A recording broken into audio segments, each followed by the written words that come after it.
Hey, what is up, guys? This is Gunny69 here, welcoming you to my first installment of what I'm going to call Desert World.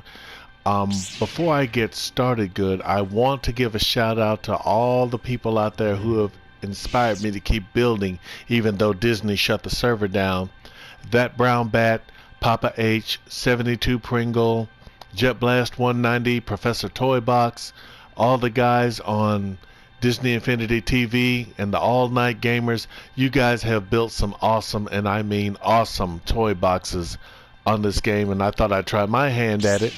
So today we're starting out in my favorite genre, which is Star Wars, and we are at Luke Skywalker's homestead, or the Lars homestead, or whichever you want to call it. I just call it Luke's place for short. So without any further ado, we have Luke Skywalker here, and he's going to show you around the farm.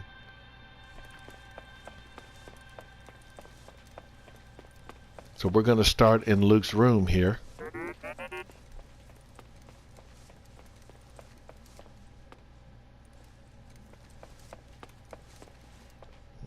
And there you can see the bed, the table, cabinet area. And this is the computer where Luke communicates with his friends. Pretty simple.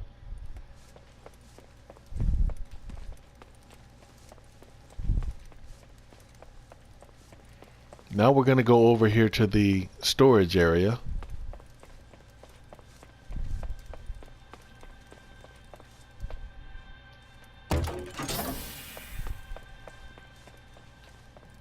There you can see the goods.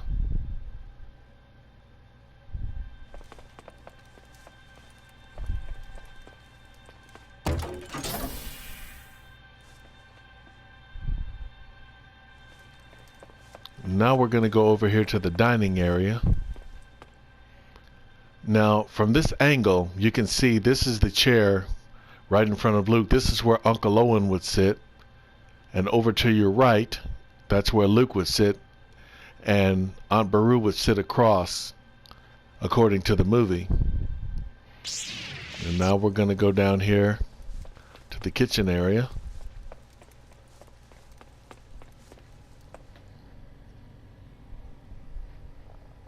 You can see the stove area, the stoves, pots and pans, drink dispenser.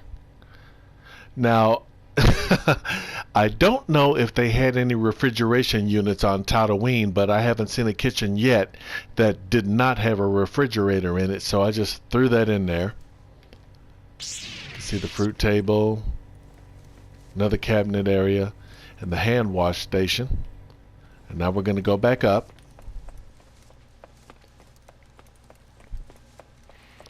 And you can tell by the change in light, now you can see that we have twilight at the Lars homestead, and you can see the timer there at the top. Now that's because I installed a day and night cycle for this farm. I mean, let's face it, everybody, it's got to get nighttime sometime, somewhere. So now we're going to go up here. Now this area leads to the sonic shower, according to the Star Wars complete locations, or in some of the science fiction novels that I've read about Star Wars, this is going to go to the refresher, or the toilet, or the loo, or whatever you want to call it.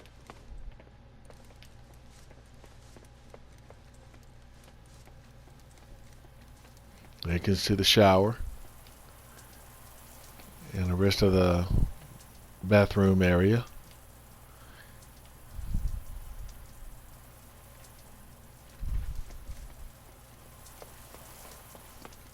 Now we're going to go back out.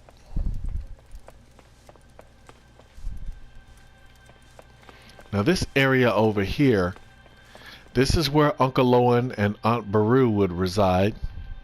If you guys can hear me breathing on this mic, I am so sorry, but this microphone is more powerful than I gave it credit for when I bought it.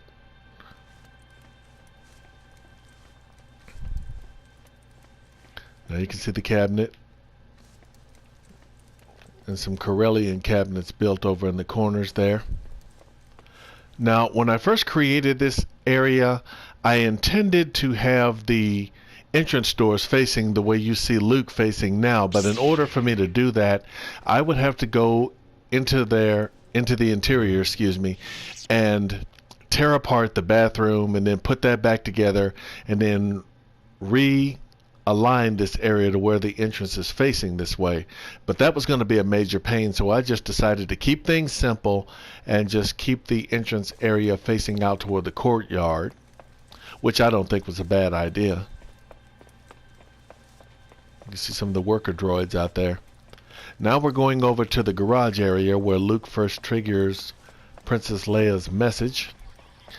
This is a little mechanical area here, as you can see. And here's Luke's T-16 that he bullseyed the Womp Rats, which weren't much bigger than 2 meters. He also honed his pilot skills on this planet here at Beggar's Canyon. And here's the garage. You can see R2 here. Now, I really like what I did with the garage because it looks like everything I imagined a galactic garage to look like. You can work on your droids or whatever you need to work on here. And here you see the oil bath area, which is where C-3PO would be. Now, I haven't unlocked him yet because you have to shoot 100 Minox in order to unlock him. And I've got 94, maybe 96 of them shot. So I just have to find the others. And here we have a game table so Luke doesn't get too bored out here in the middle of nowhere. Now, you wouldn't see this in the movie, but this is the nerve center, so to speak, or the power area of the farm. And I was inspired by that brown bat because when he did his Millennium Falcon / Death Star edition, he created something like this for the hyperdrive, and I was inspired to create something similar to that for the power center for the farm.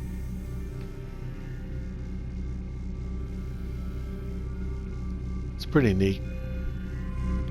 Now we're going to go back out. Now this is one of the neatest features of the farm. Let's just say that the Sand People attacked and you needed to make a quick getaway, or you wanted to go out and fight them.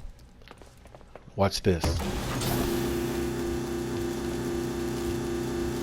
See, this lift takes you up and out, and now you can make your getaway or fight the Sand People. Now over here you can see a radar dish. You wouldn't see this in the movie, but the way I look at it, if Luke's going to communicate with his friends, he's going to need something to send and receive signals on, so hence that radar dish over there.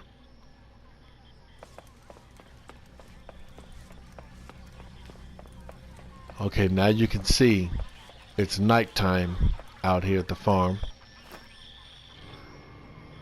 So we're going to go over this way.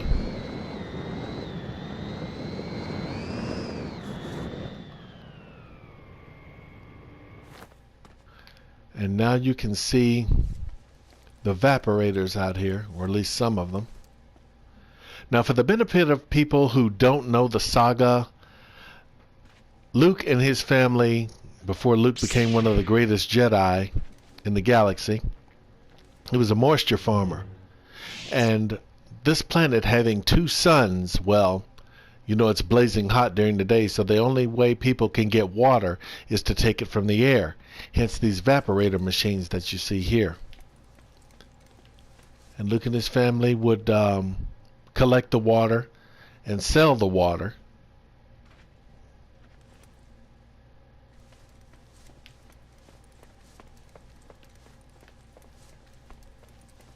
So now we're going to take another little ride.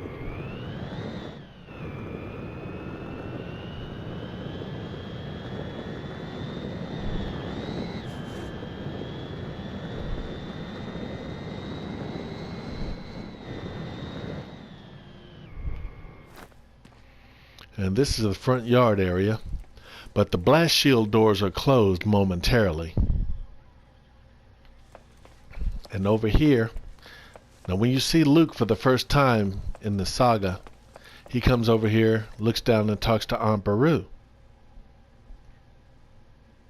Luke, be sure to tell Uncle if he gets a translator, be sure it speaks Bocce. Doesn't look like we have much of a choice, but I'll remind him.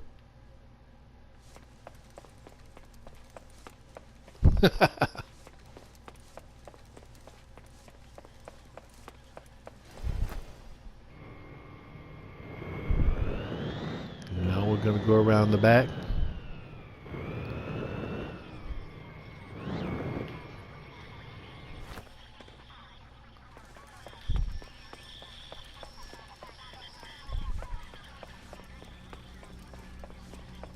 And go back inside again.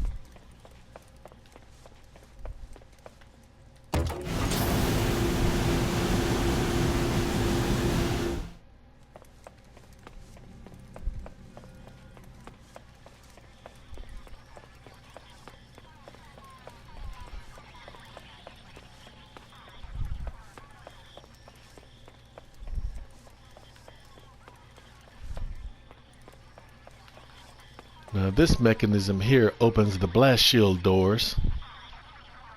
So we're going to do that now. Open the blast door. Open the blast door. As the stormtroopers say. Now we're back out in the front again.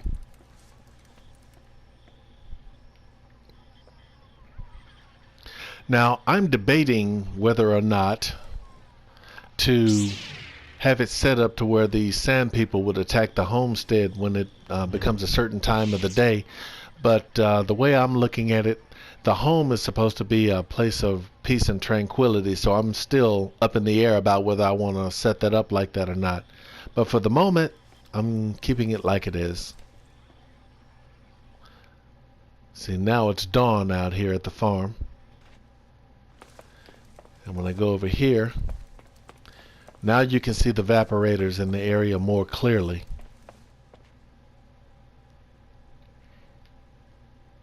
And this is also where Luke comes to daydream. And now we're going to go back down.